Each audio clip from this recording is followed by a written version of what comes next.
நம்ம சில நேரங்களில் இயற்கையாக நிகழக்கூடியதை கூட நம்ம மாற்ற நினைக்கிறோம், ஆனால் முடியாதுங்க. ஏன்னா அண்ணா நகரில் எனக்கு தெரிஞ்ச ஒரு நண்பர் இருந்தார், நான் போய் பார்க்க போயிருந்தேன். அவர் நாயை ரொம்ப செல்லமாக வளர்க்குறவர். எடுத்து மடியில் உட்கார வச்சுக்கிட்டு அந்த ஒரு நாய்க்கு என்னமோ டானிக்கு கொடுக்கணும்னு ஒரு பாட்டிலை திறந்து போராடுறாரு. தர என் பட்டு இல்லை, என் ஜிம்மு இல்லை, என் கண்ணு இல்லைன்னு கொஞ்சறாரு. அது வாயை திறக்கலை. அவரே டென்ஷன் ஆகி அந்த பாட்டிலை உடச்சிட்டார் தூக்கி போட்டு. அந்த நாய் இறங்கி போய் அது எப்படி சாப்பிட்ணுமோ அப்படி சாப்பிட்டு போட்டுது.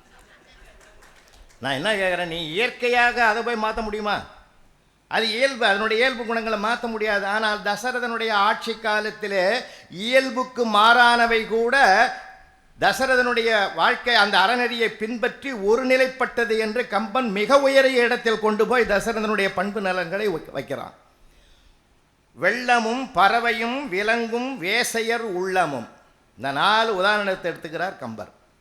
வெள்ளம், நீங்கள் எப்படி தான் வெள்ளம் போகணும்னு சொல்ல முடியுமாங்க?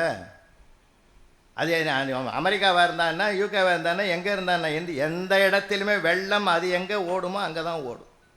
அது எப்படி ஓடணும்னு நினைக்கிறதோ அதுக்கு என்ன எந்த இடத்துல வழிகள் கிடைக்கிறதோ அந்த வழிகள் தான் பின்பற்றி போகும்.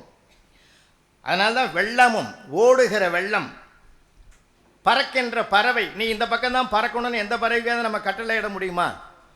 சுதந்திரமாக அது எந்த திசையில் பறக்க வேண்டும் என்று நினைக்கிறோமோ அந்த திசையில் பறக்கும்.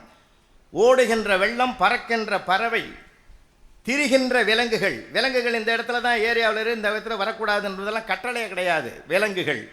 அதே சமயத்தில் நிறைவில் வைக்கிற வார்த்தை கடுமையான வார்த்தை, வேசையர் உள்ளம்.